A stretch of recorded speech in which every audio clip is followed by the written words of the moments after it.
नमस्कार। मैं सबसे पहले तो डॉक्टर अभिषेक मनु सिंघवी जी का और विवेक तन्खा जी का स्वागत करना चाहूँगा।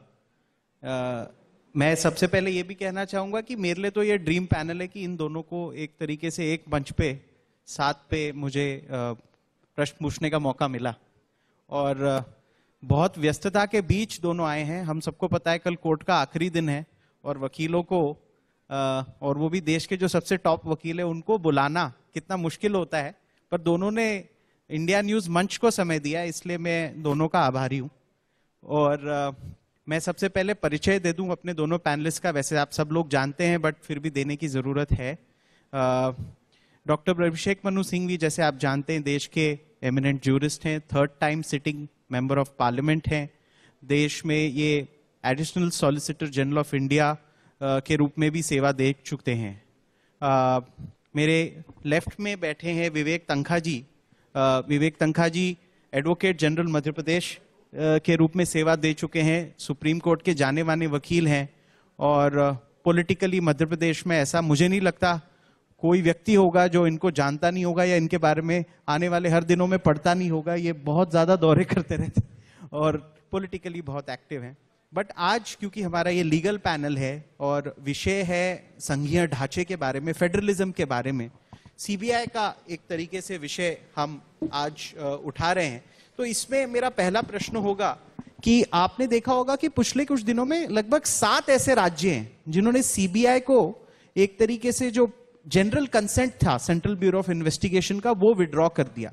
अब जनरल कंसेंट क्या होता है? सीबीआई को अगर कोई स्टेट में इन्वेस्टिगेशन करना है कोई केस का तो स्टेट की मंजूरी लेनी पड़ती है, उसका एक जनरल माना हुआ कंसेंट दिया जाता है, जैसे हिंदी में हम कहते हैं, वो विड्रॉ कर लिया। तो वो विड्रॉ करने के मायने क्या है और इसका फेडरलिज्म पर इंपैक्ट क्या आता है जो हमारे संघीय ढांचे पे? मैं अगर बताऊं तो इन स्टार्ट स्टेट्स में त्रिपुरा भी है, वेस्ट बंगाल ने भी किया रिसेंटली और भी कई स्टेट्स हैं। मैं अभिषेक मनु सिंघवी जी से गुजारिश करूंगा कि उस बारे में ये कुछ हमारे से उनको क्या लगता है वो शेयर करें। धन्यवाद तरुण। शायद न्यूज एक्स ने ये पैनल इसलिए रखा है बताने के लिए कि जर्नलिस्ट सिर्फ झगड़ा नहीं करवाते हैं पैनलिस्ट में, कभी कभी ये अपवाद दिखाने के लिए भी चैनल जो है बड़े सोच समझ के ऐसे पैनल्स रखता है जिसमें कोई तकनीकी कानूनी बात हो। जहां तक आपका सवाल है तरुण, संघीय ढांचा एक बड़ा विचित्र है। फेडरलिज्म शब्द करीब करीब विश्व के सबसे लंबे संविधान, भारतीय संविधान में कहीं भी इस्तेमाल नहीं किया गया है, वो शब्द ही नहीं है कहीं। फेडरल कोर्ट का जिक्र है लेकिन फेडरलिज्म जिस संघीय ढांचे के विषय में बात करते कहीं नहीं है। उसके बावजूद एक शब्द जो हमारे प्राकथन में नहीं है, प्रियम्बल में नहीं है, उसको उच्चतम न्यायालय ने मूल ढांचे का एक अभिन्न अंग माना है, part of the basic structure. और आप जानते हैं मूल ढांचे का अंग होने का एक बड़ा विचित्र परिणाम होता है कि संविधान संशोधन भी उस मूल ढांचे के अंग को हटा नहीं सकता। तो यह है फेडरलिज्म का पावर। अब एक बड़ा रोचक ये बात है कि जब हमारी संविधान बन रहा था तो संघीय ढांचे के बारे में बहुत बात हुई, लेकिन जहां तक उस वक्त पाकिस्तान बना था, पार्टीशन था, झगड़े थे, तो यद्यपि संघीय ढांचे की बहुत बात हुई लेकिन उन्होंने कहा अंत में कि हमको एक यूनिटरी मॉडल बनाना चाहिए क्योंकि हमको डर लगता है कि कहीं भारत छिन्न न हो जाए। तो सबसे रोचक कहानी जो अभी समय नहीं है बात करने की वो ये है कि जो हमारे निर्माताओं ने अधिकतर यूनिटरी मॉडल बनाया संरचना में, लेखन में, वो किस प्रकार से 70 वर्ष में अत्यंत संघीय हो गया है। बहुत हद तक विकेंद्रीकरण हुआ है, डिसेंट्रलाइजेशन हुआ है और उसके बारे में बड़ा लोगों ने रोचक लिखा है कि फिस्कल फेडरलिज्म कैसे हुआ है, लिंग्विस्टिक फेडरलिज्म कैसे हुआ है, इत्यादि इत्यादि। इस संदर्भ के बाद मैं ये कहना चाहूंगा कि जो प्रश्न आपने जो ज्यादा नैरो प्रश्न पूछा है उसका एक बड़ा सरल उत्तर है कि अविश्वास बढ़ा है, ट्रस्ट डेफिसिट बढ़ा है, लाजमी है बढ़ा है, क्योंकि सीबीआई और ऐसे यंत्र तंत्र जो बनाए गए हैं उनके 7वें शेड्यूल में सभी एंट्रीज हैं। उसके अंतर्गत कानून व्यवस्था का मुद्दा सिर्फ दिया गया है प्रदेशों को। और जब आप सीबीआई का दुरुपयोग करते हैं और उन प्रदेशों में घुस जाते हैं इस आधार पे, इस बहाने पे कि हम कानून व्यवस्था की बात कर रहे हैं, तो आप संघीय ढांचा को एक बहुत बड़ी लात मारते हैं, संघीय ढांचा की अस्मिता को आप भुला देते हैं, अभिन्न अंग जो बेसिक स्ट्रक्चर है उसका आप उल्लंघन करते हैं। तो इसलिए ये हुआ है और मैं समझता हूं इसका आदर करना चाहिए। अगर कोई प्रदेश कहता है कि हम सीबीआई के ऑटोमेटिक जुरिस्डिक्शन को नहीं मानते हैं, तो संघीय ढांचा जो बेसिक स्ट्रक्चर का अंग है उसके अनुसार उसका आदर करना चाहिए। इस पे कई मामले लंबित हैं उच्चतम न्यायालय में, कई में मैं खुद पेश हो रहा हूं। और इसमें तकनीकी अगर बात की जाए तो बड़े इंटरेस्टिंग रोचक प्रश्न ये उठे हैं कि अगर पहले आपका पीई हो जाए, पीई सिर्फ एक सूचना होती है आंतरिक इन्वेस्टिगेशन की सीबीआई द्वारा, उसके बाद ये परमिशन स्टेट वापस ले ले और उसके बाद आरसी हो, रेगुलर केस उसके बाद हो, तो क्या ये जुरिस्डिक्शन चलता है कि नहीं, ये मामले उच्चतम न्यायालय निर्णित करेगा। मेरा मानना है कि स्टेट्स का ये अधिकार क्षेत्र है और इसका आदर करना हमारे लिए अनिवार्य है। तो देखा आपने डॉक्टर सिंघवी ने कैसे इसको समझाया, पर इसमें थोड़ी और मैं तनखा साहब से पूछना चाहूंगा। मिजोरम, वेस्ट बंगाल, राजस्थान, महाराष्ट्र, छत्तीसगढ़, केरल और झारखंड, इन सारे स्टेट्स ने परमिशन सीबीआई को जनरल कंसेंट की विड्रॉ कर दी। ये मेरे पास जो लिस्ट है, बीच में त्रिपुरा ने की थी 1.5 साल पहले, पंजाब ने भी विड्रॉ की परमिशन बीच में, फिर कुछ स्पेसिफिक केसेस में अलाउ कर दिया। तो ये सब क्या दर्शाता है? और इसके आगे जाके अगर देखें तो एक 3 जज की जो बेंच है, जस्टिस रमन्ना, जस्टिस बोपन्ना और जस्टिस हिमा कोहली, उन्होंने ये भी कह दिया कल की जो एनफोर्समेंट डायरेक्टरेट है उनका इंडिस्क्रिमिनेट अगर यूज किया तो it will lose its relevance. तो इसका इंडिकेशन क्या है? ऐसा क्यों इस बेंच ने कहा? एक सीबीआई एक सेंट्रल एजेंसी है, ईडी दूसरी सेंट्रल एजेंसी, ऐसा क्यों स्टेटमेंट आया आपके साथ? सबसे पहले तो मैं आज विजय दिवस है, तो स्वर्ण जयंती है, तो इसके लिए मैं आप सबको बधाई देना चाहता हूं। मैं तो उस शहर से हूं जहां 1971 में जनरल न्याजी और तमाम जनरल्स को बंधक बना के रखा गया था। एग्रीमेंट के बाद जबलपुर में उनको रखा गया था, तो उस वक्त इन सब लोगों से मिलने का हम लोग को अवसर भी मिलता था। तो आज देश के लिए बहुत महत्वपूर्ण दिन है, मगर जो आप बात कर रहे हैं वो वर्तमान में महत्वपूर्ण है। सबसे पहले तो आपको ये समझना पड़ेगा कि हमारा ढांचा क्या है। जो देश में 19,000 लैंग्वेजेस और डायलेक्ट्स हैं, जो देश में इतने सारे स्टेट्स हैं, यूनियन टेरिटरीज हैं, जो देश में इंटीग्रेशन के पहले 565 प्रिंसली स्टेट्स थे, इनको इंटीग्रेट करना भी एक बहुत बड़ा सवाल था। और उस इंटीग्रेशन को लोग कहते हैं you brought them into the federation. They didn't come on their own, वो खुद नहीं आए, नॉट बाय एन एग्रीमेंट, हम उनको लेके आए सबको। अब उसके बाद 3 लिस्ट बनी, union list, state list, concurrent list.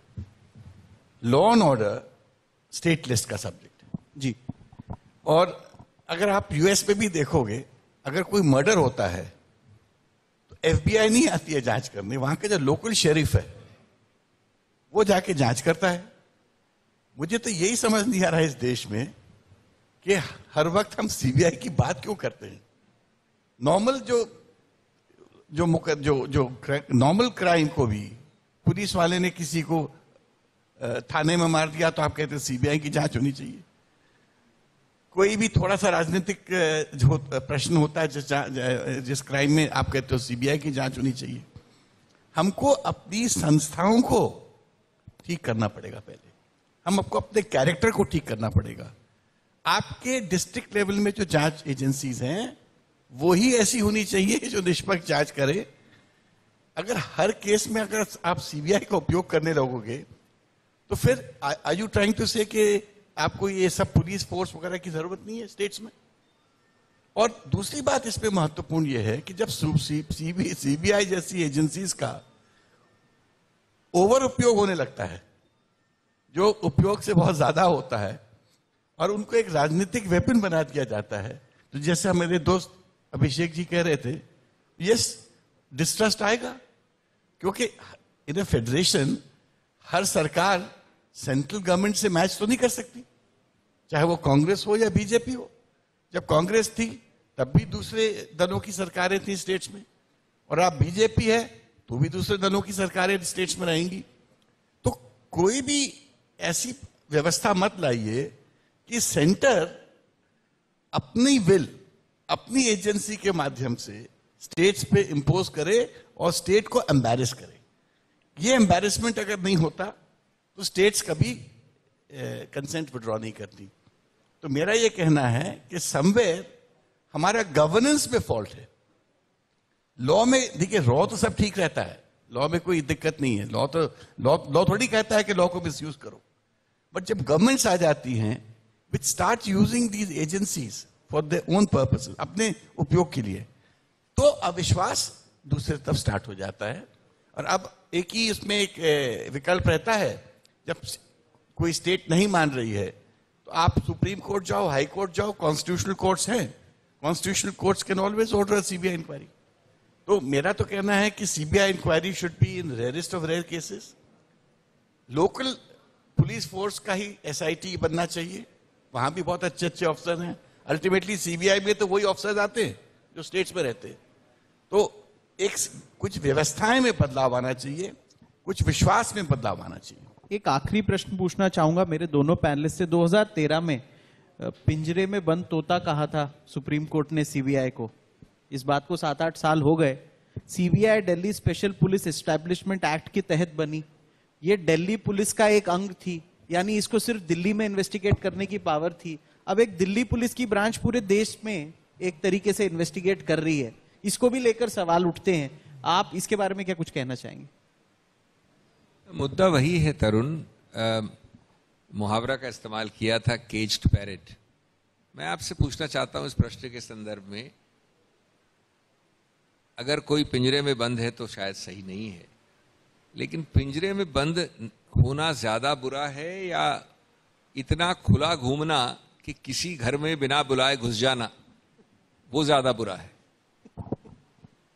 बिना बुलावे के कहीं घुस जाना, राजनीतिक द्वेष के कारण घुस जाना, ऊपर से आदेश के कारण घुस जाना, बिना नियम के घुस जाना, मैं समझता हूं वो तो ज्यादा घृणात्मक है। कम से कम आप अपनी थोड़े से परिधि में रहते हैं, चाहे उसको केज पैरेट कहा गया हो। तो देखिए, सच्चाई ये है, और मैं राजनीतिक बात नहीं कहना चाहता, पर सच्चाई है, अगर आप में से कोई भी अपना हाथ अपने हृदय पर रखे और अवलोकन करे, तो मैं समझता हूं 2014 से 21 के दौरान जो इन 3 एजेंसीज का उपयोग या दुरुपयोग हुआ है, जिस प्रकार से आप देखना चाहते हैं, कभी भारत के इतिहास में उस फोकस के साथ, उस एफिशिएंसी के साथ, जिसका मैं दाद देता हूं सत्तारूढ़ सरकार को, कभी नहीं हुआ। और इसलिए ये अविश्वास बढ़ता रहेगा। देखिए, एजेंसी बनाने में, एजेंसी का एक संस्कृति बनाने में बहुत समय लगता है, एक कल्चर बनाने में, उसको तोड़ने में, उसको एक लैप डॉग या पेट डॉग बनाने में बहुत कम समय लगता है। और इसलिए ये आखिर हवा बदलती है, समय बदलता है, मौसम बदलता है। इस प्रकार की एजेंसीज का दुरुपयोग अगर कोई भी राजनीतिक शासक करेगा तो ये तो एजेंसीज का अंत है। ये मुझे इस बात को सोचना जरूरी है। मैं इस बात को आगे ले जाके तनखा साहब से पूछना चाहूंगा। सर, जब कांग्रेस पावर में थी तब बीजेपी कहती थी कि सीबीआई में एक तरीके से दिक्कत है। जब बीजेपी पावर में आ जाती है, एनडीए, तब बाकी ओपोजिशन पार्टीज कहती है पर बदलाव कोई नहीं करता। इसका क्या कारण है? क्या इतनी पावर, लोग सारे जो भी सत्ता में आता है उसको एजेंसी बहुत पसंद आने लगती है क्या? और जब वो विपक्ष में जाता है तो वही उसको बदलना चाहता है। देखिए, हम सच्चाई से बहुत दूर नहीं जा सकते। ये सब जो एडमिनिस्ट्रेशन की जो तरीके होते हैं टू कंट्रोल, टू रेगुलेट, ये तो अनादिकाल से एडमिनिस्ट्रेशन का पार्ट रहा है। मैं किसी पार्टी विशेष की बात नहीं कर रहा हूं। जब से प्रशासन की प्रणाली होगी तब से प्रशासन हर प्रकार से लोगों को कंट्रोल करने के लिए एजेंसी या दूसरे माध्यमों से अपना काम करता है। महत्वपूर्ण बात यह है, जो लेवल ऑफ मिसयूज अब हो गया है वो इतना बढ़ चुका है कि अब ये ऑब्नॉक्शियस हो गया है। मतलब जब हर व्यक्ति, हर सिटीजन थ्रेटन फील करने लगता है एजेंसी से, इसका मतलब है देश में कोई बड़ी बीमारी है।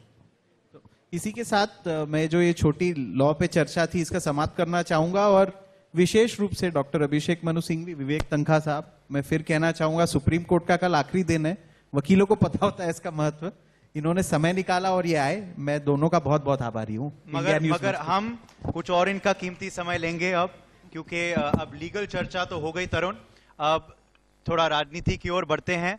तो पहले मैं शुक्रिया अदा करूंगा विवेक तनखा।